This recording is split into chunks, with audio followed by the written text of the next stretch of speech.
Hello. The NASBlast here, back with another tier list. This one on Halo, to go hand in hand with the new Halo series that I am dishing out on my channel, where me and a friend of mine play through all the campaigns. Me going on like maybe my 100th time playing them, and him going on his first. So interesting journey we got ourselves going on, if you want to go check that out with the other video linked below. But yeah, this is just a tier list I want to do on all the levels that we've done so far in Halo Combat Evolved, which is all of them. Now, this is all the levels in general, and as I complete the games and post the videos on my channel, I will go one at a time, all the levels per game. But since so far it's only been Halo Combat Evolved, let's just do those levels. Now, I didn't make this tier list like I usually do. This is one I found, which they did very nicely by showing the actual levels, their names, and their numbers to really help me figure out which one's which. But I did go back and rename all the tiers here to help with the theme of Halo. Instead of your average generic S, A, B, and C, and stinky D tiers, up on the top we got Spartan. That is the S tier of my list. These are the best of the best levels. Pure Halo intoxication right here. You don't play some Halo? These are the levels to go to. Next down, which is A tier, also known as Elite tier. These are also really good levels. There's maybe some minor things about it aren't the best, but they're still very good Halo levels. In the middle, we got B tier, or in this case, Brute. Levels you could definitely take them or leave them, but they are still good. I'd still recommend playing them, but there might be some parts that are like, yeah, this sucks. Especially if you're playing on Heroic or Legendary, which, just FYI, these will be ranked on Heroic difficulty. Legendary might be a little bit of a different story, maybe a little bit more extreme in some cases, but being as Heroic is what we played on, and it's the difficulty that the developers recommend playing on, they designed the game around Heroic, we're just going to go with Heroic for now. But yeah, and then we got the two bottom tiers here. Jackal being the second from bottom, which is like not the worst levels. They're not the ones I look forward to. And then of course on the bottom, Grunt, which is just like the worst levels. And just saying, especially from like Halo's 1 to Reach, I can't really say there are any levels that are actually just bad levels. I mean, these are Halo levels in general. They're all going to be at least decent. It's Halo gameplay. But just compared to the rest of them, these are going to be bottom tier levels. Without further ado, let's just get right into it. I've talked for long enough. Let's start with the Pillar of Autumn, the first level of Halo. And I'm going to say, it's okay. It's very easy, even on Heroic. It's got not a whole lot of stuff going on, just the introductory to the enemies, game design, basic weapons. So yeah, Pillar of Autumn is going to go right here. Mid-tier, Brute. Next up is Halo. This might be where it's a little debatable, especially with most people. Some people might put it in S tier because this is the level that defines Halo. Halo Infinite made its entire game pretty much based on the aesthetic of this level. The Taiga Forest, it's iconic. So there's some parts of it I really do like. The Warthog run, your first encounter with the waves of enemies. You got your first run-in with Banshees too. But to me, it feels like I've done it so much at this point to where it's not one of my favorites. But I can't put it down lower. Its iconic status carries it very much. It's literally called Halo. So I'm gonna have to put it in Elite tier, but I can't put it in Spartan just because whenever I get to this level, I just want to get through it, But my favorite section probably is the sniping section. You get your first hands on a sniper rifle and you help the Marines in that canyon. That's pretty cool. I like it. Next up, level 3, Truth and Reconciliation. I like the first half of this level a lot more than the second half. The first half, environment-wise, is just unique. It's like a nighttime desert cliff. It's cool, especially on the lower graphics. Just something liminal about it. But then you get to the spaceship part, and this part just isn't the greatest. It suffers from a lot of things that Halo 1 suffers from in general. Reused rooms and environments that kind of look the same, and you're just going through these tunnels of the Covenant spaceship over and over again until you get to Captain Keyes and you got to get out with them. And that part is iffy. Some people like it, some people hate it. I don't have issue with it. I never really had trouble keeping Captain Keyes alive. Truth and Reconciliation is going to go, I think it's a little bit better than Pillar of Autumn, so I'm going to stick it in front of that.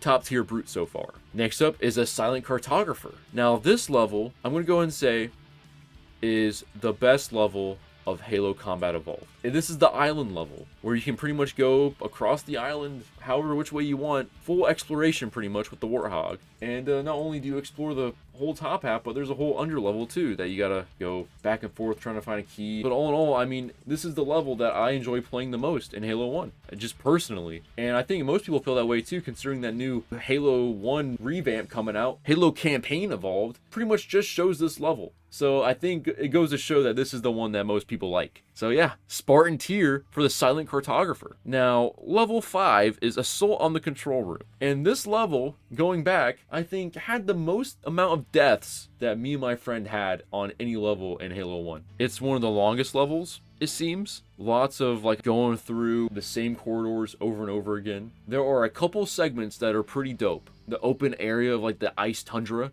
that's, I think, very memorable. Probably the best part of the level. But once you start going through the corridors and the bridges that all look the same, it gets a little tiresome. It seems like there's a big chunk of this level that's just, you know, dragging the game out a little bit, which I get it. There's only a handful of levels in this game. You want to have more playtime for sure. I get it. But personally, I never really look forward to this level, and I'm going to say it's Jackal tier. I can see a lot of people putting it way higher, but this is where I'm putting it. Jackal tier.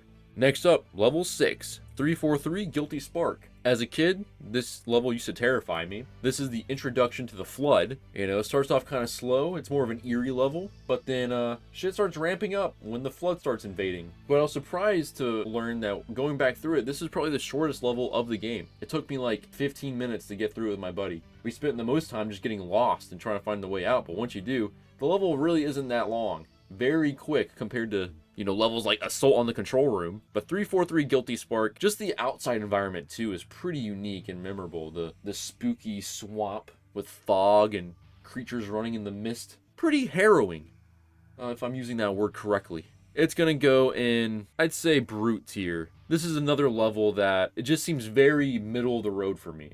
But it's not one that I dread, like this next one coming up, the Library, which I think is the worst level of Halo 1. The library just sucks. It just goes on way too long. It's the worst about copy-paste rooms. I mean, the whole thing is just the same hallway that you just do over and over again. And you're just fighting waves and hordes of the Flood, some of them with rocket launchers, which I think this is the introduction of rocket launcher Flood, the worst enemy of Halo 1. I always dread this level. This is the main level I dread when I boot up Halo Combat Evolved. Like, I don't think anyone likes this level.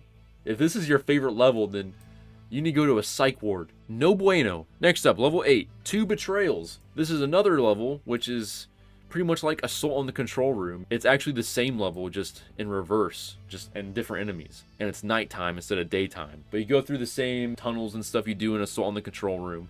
Except this time, there's Flood and the Covenant, so you gotta deal with 2 of them, which sometimes is cool because they're fighting each other. But man, there's one segment, oh boy, there's one segment near the end, and I think all who have played this game recently know what I'm talking about, where it's just, you're out in the open, and you're trying to get to the Banshees to fly up to the final zone to like hit the power core or whatever, I don't know. But there's just, oh my god, they have everything. Everything guarding it. Hunters, Wraiths, rocket launcher Flood, invisible guys, sword guys, everything. Turrets. I think this is a single specific area, not level as a whole, but specific area that me and my homie died the most at. You also have to fight Sentinels too, which make their first debut as enemies. So you got 3 factions you're fighting against, which I think is actually the best part of the level. There's just so much going on. Counting us, there's 4 factions fighting here. You know what, I think it's better than Assault on the Control Room. I'll give it that. It's more interesting. So yeah, Jackal tier for 2 Betrayals. Next up is Keys. This is the Ooze level, at least the first part of it. It's actually not that long of a level either. Going through the game recently, this level, like the first part of it stands out a lot. Just dark and creepy, Flood and Covenant fighting, and all the Ooze. How can you not like the Ooze? In old and new graphics, it looks pretty cool. But then it starts, you know, you get into the actual Covenant ship again, and it's just narrow walkways with so many Flood just spawning all over the place. Grenades exploding everywhere. But it also does have one of the most iconic and memorable like cutscenes of Halo 1 in general, where you find Captain Keyes in the giant swollen sack of pus. That's pretty wild. Nothing else really compares in the Halo series, to be honest. I'm gonna say it's better than the library. I'm gonna still say it's in like low tier. And just a reminder, no level in Halo is actually bad, at least, you know, from the Bungie era. These are just like the worst levels. Even these worst levels are better than like the worst games out there, like that The Walking Dead Destiny's game I recently just went over and made a nasty analysis for. That game sucked. But the library, I'd play that any day over that. But with that being said, let's go on to the final level, Mission 10, The Maw. I'm gonna say it's up here. An elite tier. The Maw, even though it's the final level, and some people say it's, it might be difficult or got a lot of bullshit in it, I think it's pretty fun. You got like all the stuff in the entire game that's been building up, and it just throws it all in here. You got hunter fights, rocket launcher grunts, sword guys, the flood, sentinels. You're fighting everything. There's a segment where you shoot rockets and throw grenades into the vents to blow them up. And then of course the finale, it just always makes me lock in. Something is just always exciting about a mission where you gotta escape an exploding thing. It just puts you on edge, makes you immersed, and you're trying to escape with the boy. That whole last Warthog mission is insane, and I always love it. Even though the controls are a little wonky, but it's still exciting as hell, especially right at the end when you gotta make that final run. It's just a good time, especially when you're playing with someone that is experiencing it for the first time. So yeah. Let's just go over this again. The worst level in general is the library, and then keys. That's bottom tier. And then we got Assault in the Control Room, and 2 Betrayals in Jackal tier. And then in middle tier, we got Pillar of Autumn, 343 Guilty Spark, and then Truth and Reconciliation. And then second from top, we have Halo and the Maw. And then of course, on the very tippy top of Halo Combat Evolved, the best level, and the only one in S tier, is the Silent Cartographer, Mission 4. And yep, that is the Halo 1 tier list right here. And as I continue, next it will be Halo 2, I will just continue onto this list instead of making like a whole new one, just comparing it with these levels in general. They will all be going on the same list. Look forward to that. So anyways, boys, I hope you guys have a nasty night, and I'll see you next time for whatever video I do next. I'll see you there, and peace out.